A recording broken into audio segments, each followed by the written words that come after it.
Hello and welcome to Season 1, Episode 5 of Conversations with Vijeet, wherein I talk with batchmates of mine who pursued MBA in Sports Management from Deakin University, Melbourne in the years 2015 to 18. For this episode, I have Dhruv Garg as my guest, who is joining me from Manchester. Hi Dhruv, how are you? Hi, Vijeet. I'm good, thanks. How are you? I'm good. Welcome to the show. Thank you. Yeah, so Dhruv, Yeah, shall we begin? yeah, let's go. All right. So, Dhruv, first up, what motivated you to do sports management and how did you choose Deakin? I think for me, it was just about wanting to go into an industry that I really liked. So before that, I was working with KPMG, but I wasn't an industry-specific professional.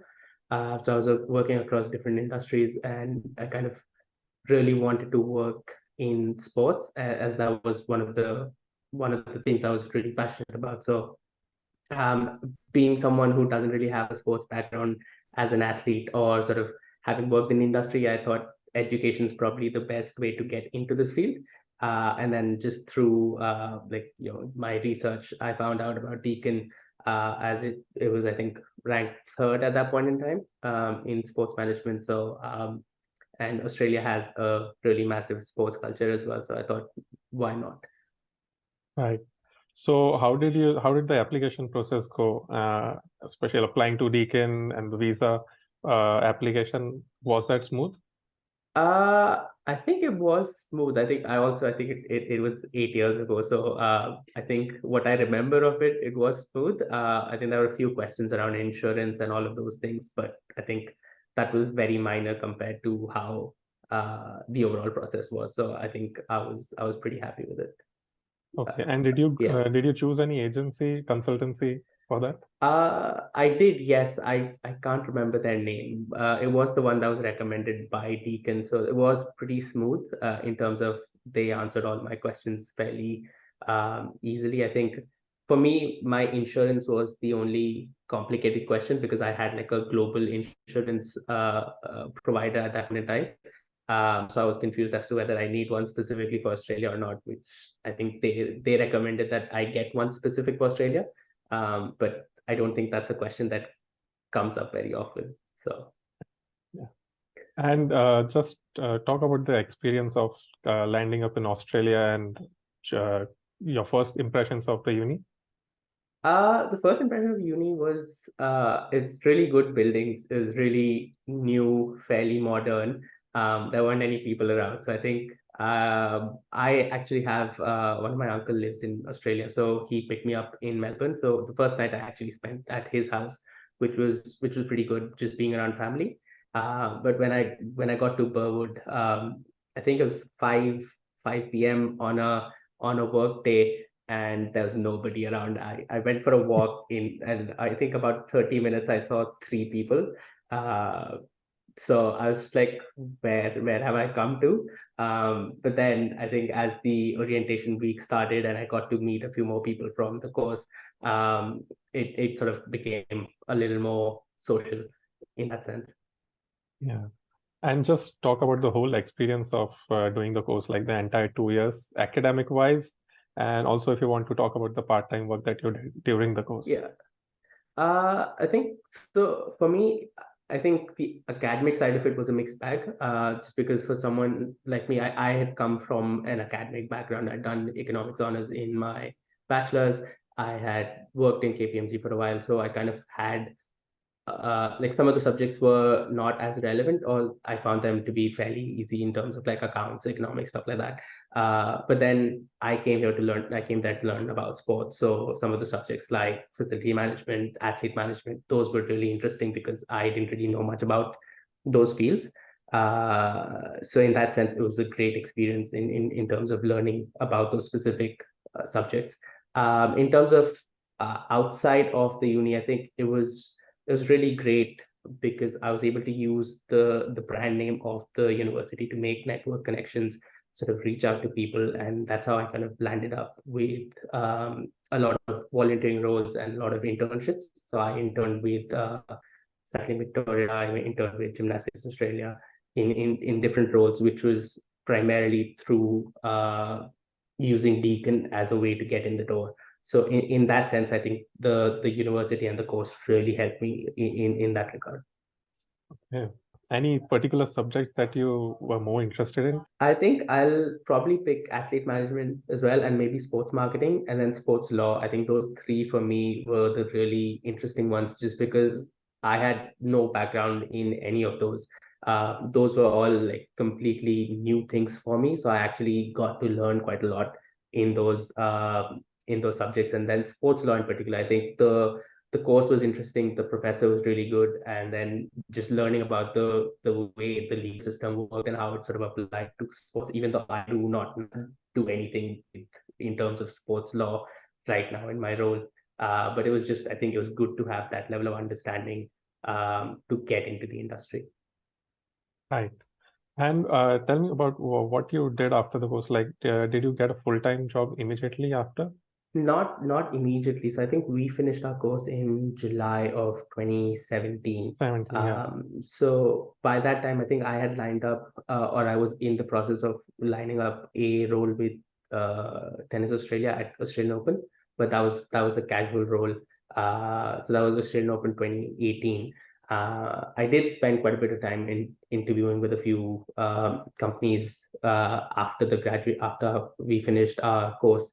And I think it was around November of that year that I got a job offer from MI Associates, which was a sports consulting firm in Sydney. And then I asked them to sort of hold on till I finished Australian Open, just because I really wanted to have that experience of working at a major event. And I personally, I just love working at events. So I asked them, and they were happy for me to sort of hold off on that. So I think I joined them in March of 2018 as a full-time analyst.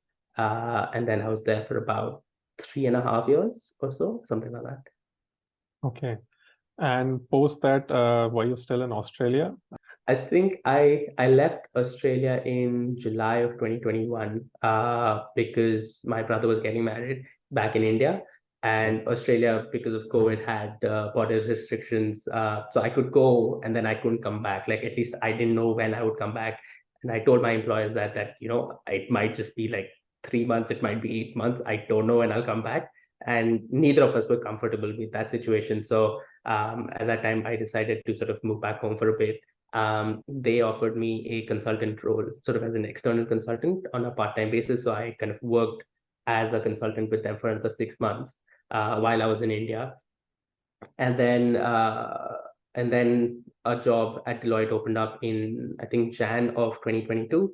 I applied for it. The process, being Deloitte being like a very big company, it has a very slow HR process in that sense.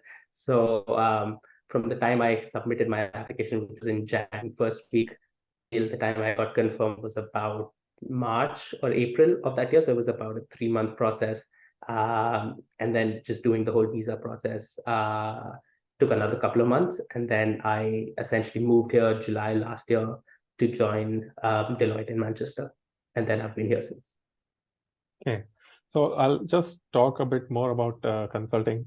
So just someone who is not so conversant with what consulting is, can you just shed some light on what is consulting, what is sports consulting, and what your role is there?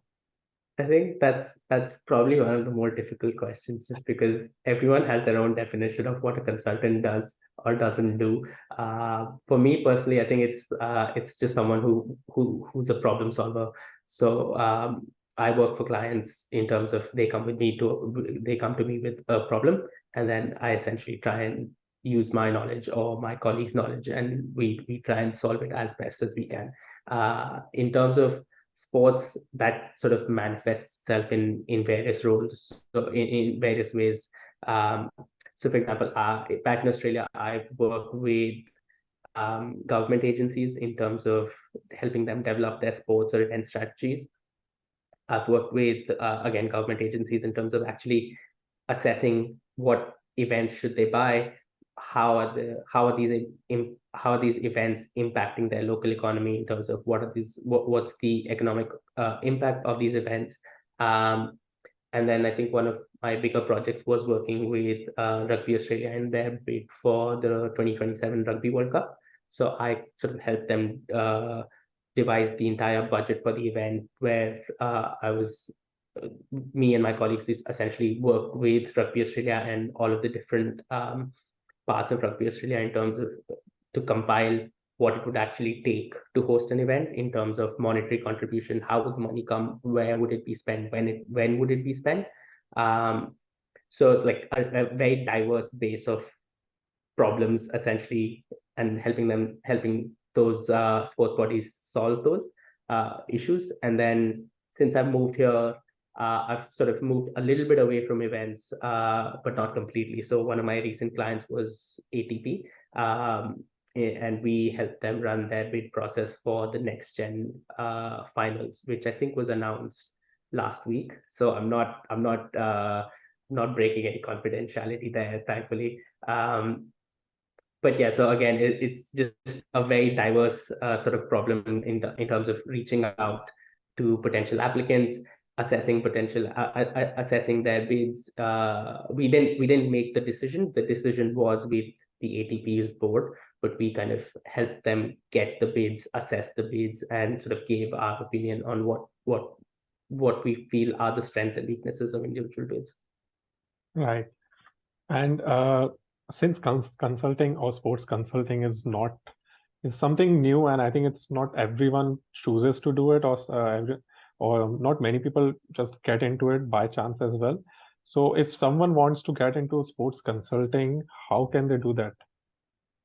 I think that there's no one set path into sports consulting. So I think, like you said, people sometimes fall into it, but a lot of times it's just people who are interested in sports, have the knowledge about the industry, and sort of have that problem solving bent of mind. So I'll take the example of my current team. So we've got about 40 odd people across 3 different locations. So we've got people in Manchester, London, and the Middle East. But if you look at the background of these people, I think I'm the only one who actually has like a formal sports related education. We've got a lot of people who are accountants or CFAs. We've got people who have general MBAs, but we also have people who've done non-sports related or non-MBA related subjects and have made their way into this industry just because they are passionate about sports. They have that analytical bent of mind, which again, so like there's no, I don't think this is the best answer, but I don't think there's one set way of getting into this. We've got engineers, so like I think it's more about the mindset that you have, where you want to work with different clients, you want to solve different problems, and then you kind of make your way into consulting. Right. And coming back to sports management, the course, would you advise someone to do it, like either in India or even abroad? How much did it help you with, if I can choose, how much is it helping you in this current job doing the course? I think I don't know if I can attribute like a percentage to how much it's helping me right now, because a lot of what we learned 8 years ago has changed because of COVID, because of how the world has evolved. It definitely did help me get into the industry. So from a practical point of view of getting a job or getting experience in the industry, it was really helpful. Just because someone like me, I didn't really know how to get into this industry, and this was an easy, not an easy, but this was a direct path into the industry. So I think it depends on individual people. So if you're already in the industry and you kind of have that knowledge about the industry, it might not make that much sense to do this. Whereas if you're someone who's just starting out, who sort of has an understanding of how the industry works, but not really the practical aspect of sports, then it would be a really helpful course. Right. Yeah. And having worked in the industry for a number of years now, what 3 traits should a sports professional have, according to you? Okay, 3 traits. I think just being, and I think this would translate well to other industries as well, but just being willing to sort of try new things and being able to think on your feet. I think that's really helpful, especially if you're getting into things like events. How you communicate and how you network is really important, because as big as the sports industry is, in terms of actual professionals within the industry, it's fairly small. Like if you look at sports consulting, for example, um, there are a lot less sports consulting firms than there are consulting firms outside in other industries, right? So it really helps to have in place an established network, especially in terms of if with jobs, with getting work through clients, all of that's really helpful. So I think being a good communicator and being good at networking would be really helpful. And then I think just being passionate about sports is really good, but also the ability to sort of build on that with knowledge about the industry. Like everyone can be passionate about sports, but how you sort of set yourself apart and be a part of the industry is actually knowing how the industry works, because it's a little different to other industries. So those would probably be my top three traits, if I have to think on my feet. You have been working in consulting firms for a number of years now. Like even before your course, you would at KPMG, as you said. In all those years, can you just pick any project or some kind of project where you were really challenged and you really like felt like satisfied after like achieving that? I think I'll pick the Rugby Australia project, where we helped them with the bid for the 2027 World Cup. Just because I was asked to sort of come up with the event budget essentially at that point in time. And while I'd worked in events as like volunteer or on ground communications, thinking about the holistic event and what goes into it, especially from a finance point of view, was a massive challenge, because I kind of had to get up to speed with all the different delivery areas that are there for a major event. And then within each delivery area, who's responsible for what? So what does World Rugby do? What does Rugby Australia do? Who pays for what? Is again a very different it was a very different task compared to what I'd done previously. So doing that for, I think there were about more than 15, 16 delivery areas. So doing that for all of the different delivery areas, getting into the nitty-gritty of things, was quite challenging. But then once I finished it, I came out of it with an even better understanding of how major events work, what goes into putting an event. And then while I had left MI at that point in time, but once the results of the bid were actually announced and Australia actually got the event, I think that felt really satisfying. It must be actually, yeah. So, Dhruv, what's ahead for you in terms of short-term and long-term goals? Have you set any for yourself? Not particularly. I don't think I do very well with long-term goals, because I think if like 10 years ago someone had told me I'd be working in the sports industry as a consultant, I probably would have laughed in their face, because at that point in my head I was going to do masters in economics, and then kind of work my way into that side of the world. So probably not the best at setting long-term goals, but I would definitely be keen to continue to be in the industry and sort of work probably as a consultant, just because I do like this space quite a bit. I like working with different clients. I like working with different sports. So since I've come to Deloitte, and it's not been that long, I think it's been about 13 months, I've had the opportunity to work in golf, I've had the opportunity to work in tennis, I've had the opportunity to work with football, as well as sort of across men's and women's sport. So it kind of, that's something that really fuels me in terms of being able to get up in the morning and go to work and enjoy it. So I'm hoping my short-term goal is to continue to be able to enjoy this. And I think probably that'll also be my long-term goal. Okay. So, Dhruv, it was nice talking with you, and thanks for joining me on the show. No worries. Thank you, Vijeet, for having me. I've had a listen to other episodes as well. I think it's really insightful to hear what others are doing, because we might not be that connected with each other these days. So I think this is a really great way to sort of just get back in touch with people. Yeah, actually, I find it the same. Like I enjoy talking with all the guests that I have, and it's just it's also a trip down memory lane, like and Correct. thinking about what we all did during the uni days, and also after that, who is doing what. It's good to know. For sure. Yeah. For sure. All right, Dhruv. All the best for your future. Thanks, Vijeet. You too. Bye. Yeah. So that's all for this episode. If you like the video, do like and share it with your peers, and do subscribe to the channel as well for more such videos. Until next time, bye bye.